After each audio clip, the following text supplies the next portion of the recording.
श्री सच्चिदानंद सद्गुरु साईनाथ महाराज की जय. Shri Sai sachharitra chapter 50. Stories of Kaka Sahib Dikshit, Sri Tembe Swami, Balaram Durandhar. Chapter 50 of the original Sachharitra has been incorporated in chapter 39 as it dealt with the same subject matter. Now chapter 51 of Sachharitra has been treated here as chapter 50. This chapter gives the stories of Kaka Sahib Dikshit, Sri Tembe Swami and Balaram Durandhar. Preliminary. Victory be unto Sai, who is the mainstay of the Bhaktas, who is our Sadguru, who expounds the meaning of Gita and who gives us all powers. O Sai, look favorably on us and bless us all. The sandalwood trees grow on the Malaya mountains in India and ward off heat. The clouds pour their rain water and thereby cool and refresh all the people. The flowers blossom in the spring and enable us to worship God therewith. So the stories of Sai Baba come forth in order to give solace and comfort to the readers. Both those who tell and those who hear the stories of Baba are blessed and holy. It is a well established fact that though we try hundreds of means or sadhanas, we do not attain the spiritual goal of life unless a Sadguru blesses us with his grace. Here, the following story in illustration of this statement. Kaka Sahib Dikshit, 1864 to 1926. Mr. Harisita Ram, alias Kaka Sahib Dikshit, was born in 1864 in the Vadnagara Nagar in a Brahmin family at Khandwa, Central Province. His primary education was done at Khandwa, Hinganghat, and secondary education at Nagpur. He came to Mumbai for the higher education and studied first in the Wilson College and then in Elphinstone College. After graduation in 1883, he passed his LLB and solicitor's examinations and then served in the firm of the government solicitors Messrs. Little and Co. and then after some time started a solicitor's firm of his own. Before 1909, Sai Baba's name was not familiar to Kaka Sahib, but after he soon became his great devotee. While he was staying at Lonavala, he happened to see his old friend Mr. Nana Sahib Chandorkar. Both spent time in talking about many things. Kaka Sahib described to him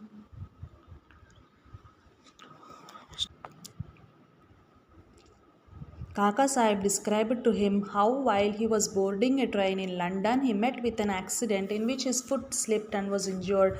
Hundreds of remedies gave him no relief. Nana Sahib then told him that if he wished to get rid of the pain and lameness of his leg, he should go to his Sadguru Sai Baba. He also gave him all the particulars of Sai Baba and mentioned to him Sai Baba's dictum, I draw to me my man from far off or even across the seven seas like a sparrow with a string fastened to its feet.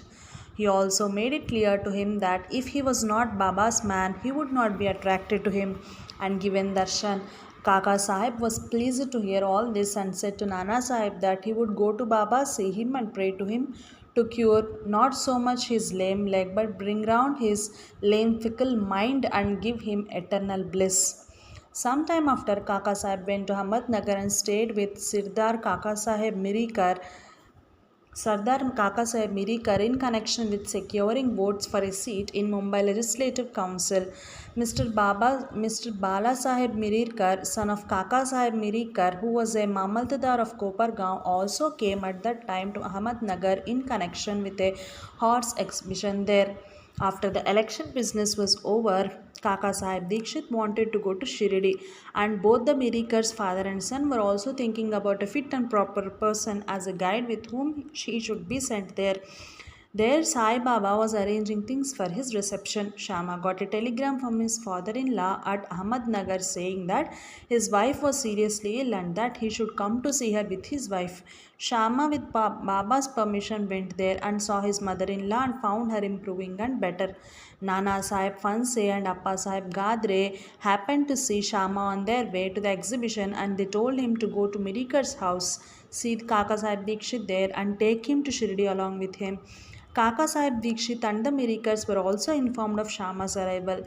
In the evening, Shama came to Mirikars, who introduced him to Kaka Sahib. They arranged that Shama would leave for Kopargaon with Kaka Sahib by the 10 o'clock night train. After this was settled, a curious thing happened. Bala Sahib Mirikar threw aside the veil or covering on Baba's big portrait and showed the same to Kaka Sahib. He was surprised to see that he, whom he was going to meet at Shirdi, was already there in the form of his portrait to greet him at this juncture. He was so moved, he was much moved, and made his prostration greet him before the portrait. This portrait belonged to Megha. The glass over it was broken, and it was sent to Mirikars for repairs. The necessary repairs has already been made, and it was decided to return the portrait with Kaka Sahib and Shama. Before 10 o'clock, they went to the station and booked their passage, but when the train arrived, they found that the second class was overcrowded and that there was no room for them. Fortunately, the god of the train turned out to be an acquaintance of Kaka Sahib, and he put them up in the first class. Thus, they travelled comfortably and alighted at Kopargam. Their joy knew no bounds when they saw their Nana Sahib Chandorkar, who was also bound for Shirdi. Kaka Sahib and Nana Sahib embraced each other, and then, after bathing in the sacred Godavari river, they started for Shirdi. After coming there and getting Baba's darshan, Kaka Sahib's mind was melted, his eyes were full of tears, and he was overflowing with joy. Baba said to him that he was also waiting for him and had sent Shama ahead to receive him. Kaka Sahib then passed many years in Baba's company. He built a wada in Shirdi, which he made as his, more or less, the permanent home. The experiences he got from Baba are so manifold that it is not possible to relate them all here. The readers are advised to read a special Kaka Sahib Dikshit number of Sri Sai Leela magazine, volume 12, number 6 to 9. We close this account with the mention of the one fact only. Baba had comforted him by saying that in the end he will take him in air coach Viman, that is, secure him a happy death. This came out true. On 5th July 1926, he was traveling in the train with Hemad Pant and talking about Sai Baba. He seemed deeply engrossed in Sai Baba. All of a sudden, he threw his neck on Hemad Pant's shoulder and breathed his last with no trace of pain and uneasiness. Sri Tembe Swami. We come to the next story, which shows how saints love each other with fraternal affection. Once Sri Vasudevananda Saraswati, known as Sri Tembe Swami, encamped at Rajmahendri, Andhra country, on the banks of Godavari. He was devout, orthodox, jnani, and yogi bhakta of the Dattatreya. One, Mr. Pundalikarao, pleader of Nanded, Nizam state, went to see him with some friends. While they were talking with him, the names of Shirdi and Sai Baba were casually mentioned. Hearing Baba's name, the Swami joined hands with reverence and, taking a coconut, gave it to Pundalik Rao and said to him, "Offer this to my brother Sai with my pranam and request him not to forget me but ever love me." He also added that Swamis do not generally bow to others, but in this case an exception had to be made. Mr. Pundalik Rao consented to take the coconut and his message to Baba. The Swami was right in calling Baba a brother, for as he maintained an Agnihotra sacred fire day and night in his orthodox fashion, Baba too kept his Agnihotra, that is Dhuni, ever burning in the masjid. After 1 month, Pundalika Rao and others left for Shirdi with the coconut and reached Manmad. And as they felt thirsty, they went to a rivulet for drinking water.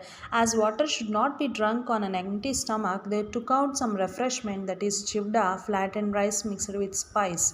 The chivda tasted most pungent, and in order to soften it, as someone suggested, broke the coconut and mixed its scrapings with it. Thus, they made the chivda more tasty and palatable. Unfortunately, the coconut turned out to be the same that was entrusted to Pundalik Rao. As they neared Shirdi, Pundalik Rao remembered the trust, that is coconut, and was very sorry to learn that it was broken and consumed. He came to Shirdi and saw Baba. Baba had already received a wireless message regarding the coconut from Tembe Swami and himself asked Pundalikara first to give the thing sent by his brother. He held fast Baba's feet, confessed his guilt and negligence, repented and asked for Baba's pardon. He offered to give another fruit as substitute, but Baba refused to accept it. But Baba refused to accept it, saying that the worth of that coconut was far more than that of an ordinary one and that it could not be replaced by another. Baba also added, "Now, you need not worry yourself any more about the matter. It was on account of my wish that the coconut was entrusted to you and ultimately broken on the way. Why should you take the responsibility of the actions on you? Do not entertain the sense of doership in doing good as well as for bad deeds. Be entirely prideless and egoless in all the things, and thus your spiritual progress will be rapid." What a beautiful spiritual instruction Baba gave. Balaram Dhurandhar, 1878 to 1925. Mr. Balaram Dhurandhar belonged to the Pathare Prabhu community of Santa Cruz, Mumbai. He was an advocate of the Mumbai High Court and sometime principal of the Government Law School, Mumbai. The whole Dhurandhar family was pious and religious. Mr. Balaram served his community and wrote and published on account of it. He then turned his attention to spiritual and religious matters. He studied Gita carefully and its commentary, Jnaneshwari, and other philosophical and metaphysical works. He was a devotee of Vithoba of Pandharpur. He came in contact with Sai Baba in 1912. 6 months earlier, his brothers Babulji and Vaman Rao came to Shirdi and took Baba's darshan. They returned home and mentioned their sweet experiences to Balaram and other members. Then they all decided to see Baba. Before they came to Shirdi, Baba declared openly that today many of my Darbar people are coming. The Durandar brothers were astonished to hear this remark of Baba from others as they had not given any previous intimation of their trip. All other people prostrated themselves before Baba and sat talking with him. Baba said to them, "These are my Darbar people, whom I referred to before," and said to Durandar brothers, "We have been with each other for the last 60 generations." All the brothers were gentle and modest. They stood with joined hands looking at Baba's feet. All the sattvic emotions such as tears, choking, etc. moved them and they were all happy. Then again came back then they went to their lodging, took their meals, and after taking a little rest, again came back to the masjid.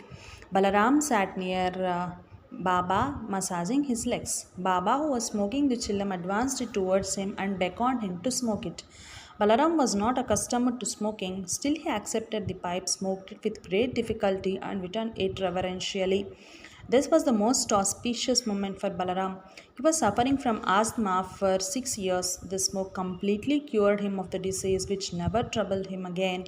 Some 6 years later, on a particular day, he again got an attack of asthma. This was precisely the time when Baba took his Mahasamadhi. The day of this visit was a Thursday, and the Durandar brothers had the good fortune of witnessing the Chavdi procession that night. At the Aarti function in Chavdi, Balaram saw the glow of Pandurang on Baba's face, and next morning at the Kakara Aarti time, the same phenomenon, the same lustre of the beloved deity Pandurang was visible on Baba's face. Mr. Balaram Durandar wrote in Marathi the life of Maharashtra Saint Tukaram, but he did not survive to see its publication. It was published later on by his brothers in 1928 in a short note on Balaram's life given in the beginning of that book. The above account of Balaram's visit has been fully corroborated via page 6 of the book. Bo to Sri Sai, peace to be all. Jai Sai Master.